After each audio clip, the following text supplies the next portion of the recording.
you, I have been working on a big project, and this has to do with how to give feedback to employees.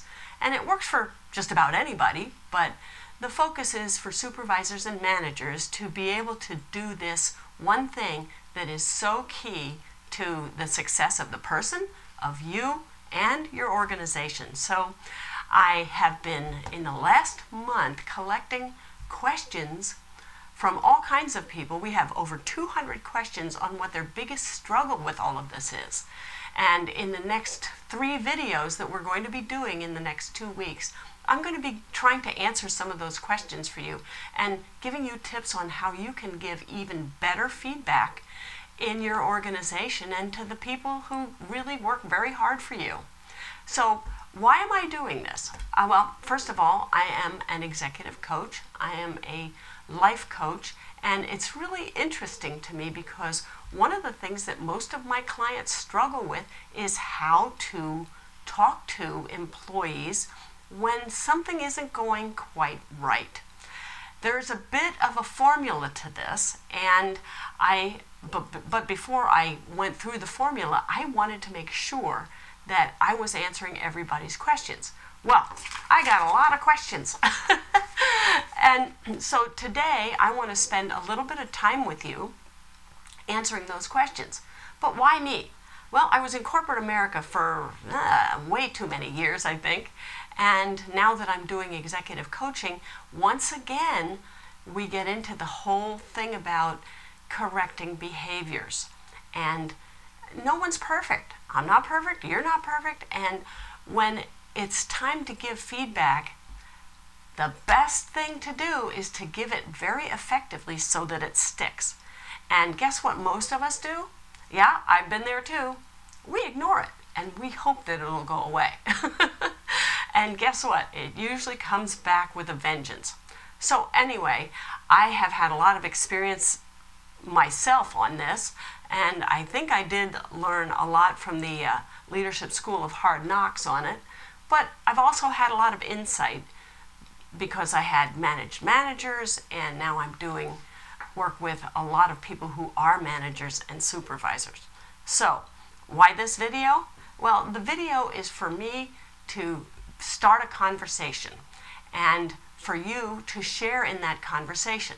The first video is going to be on kind of how to prepare both mentally and physically for the conversation. The second one is going to be more about how to have the conversation.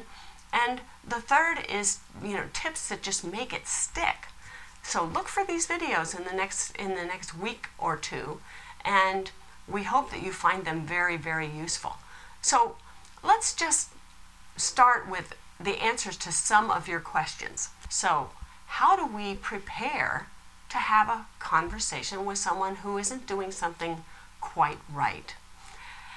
Well, the first thing and this is what a lot of people miss, your attitude about the whole thing is absolutely and totally key. So your attitude going into it needs to be in a place that opens conversation, not closes it down.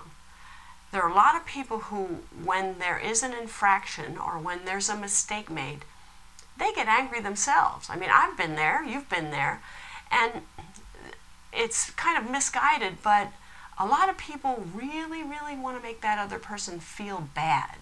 Well, as Dr. Phil would say, how does that work for you?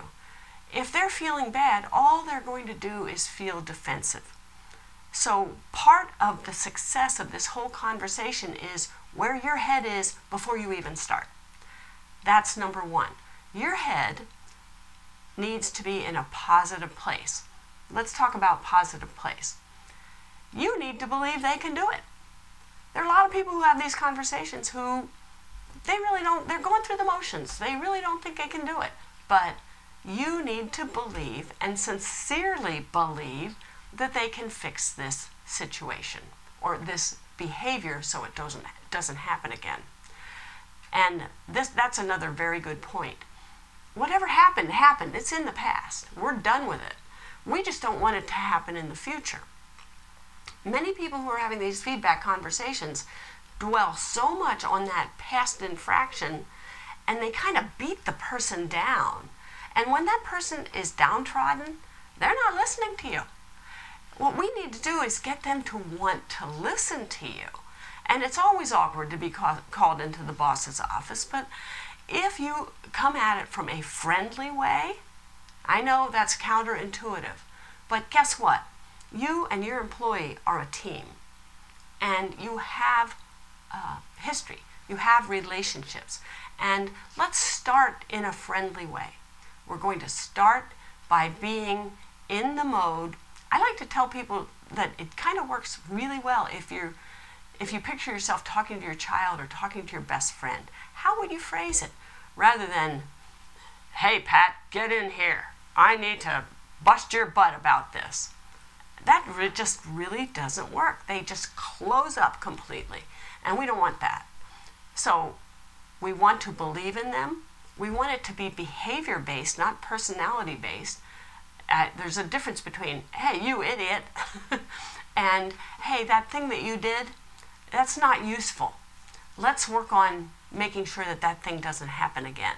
So that's kind of where your head needs to be.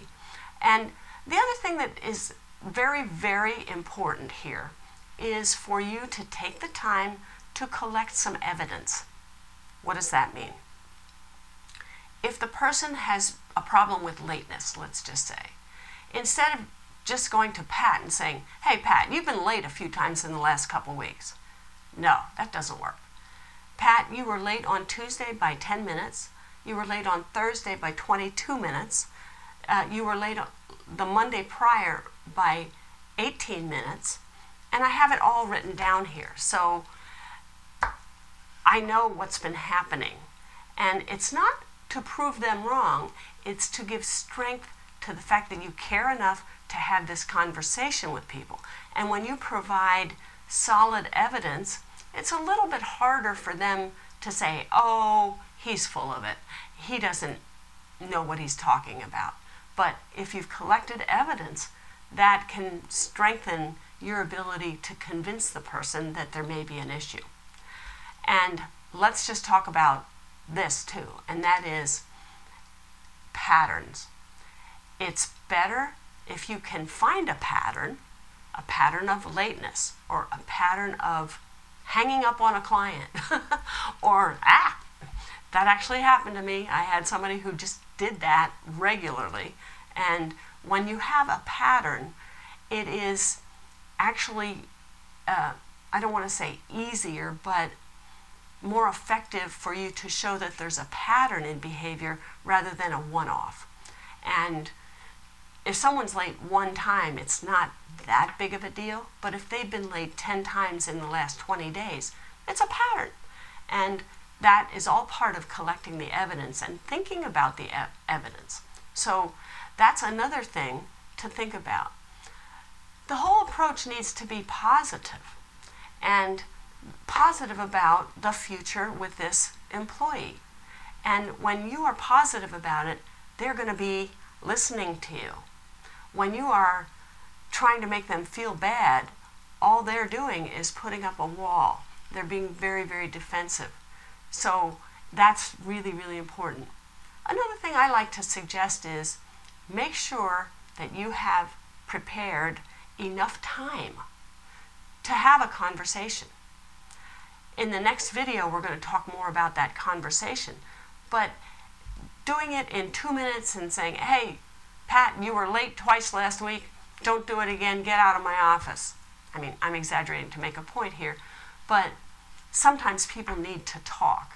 And when they talk, they will talk through it, and it's actually a way for you to show that you respect them and you can listen to them. And so that's more about the discussion, but make time for it. And the other thing is privacy. Don't do it in a crowded lunchroom. Don't do a drive-by on the way to the elevator.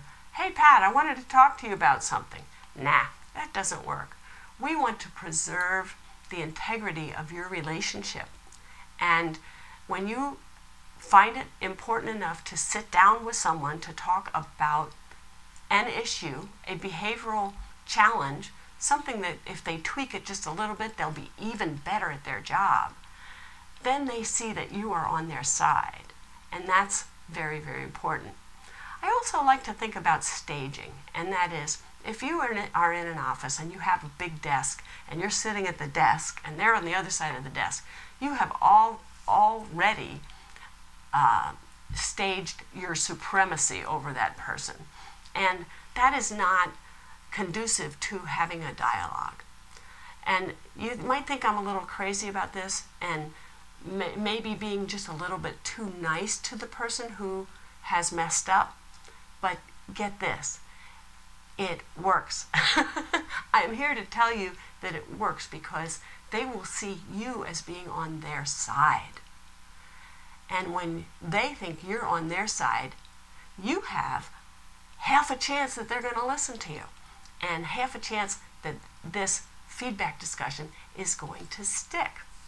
So I'd love for you to think about these. If there are more that I missed in terms of preparation, timing, that kind of thing, that would be absolutely great for you to just share on our website. And at the bottom of this web page, there is a chance for you to comment. That's all I want. We're not selling you anything today. We just want to keep this dialogue going, because of all the things that I have seen managers and supervisors struggle with, giving feedback is one of the most challenging. So I hope you join us. I hope you take the time to write a quick little note at the bottom of the web page, and we'll go from there. And in a few days, we're going to talk about that discussion, and that's going to be some really good stuff. So until then, I'm Marsha Egan, and I'm hoping that you have found this to be very, very useful.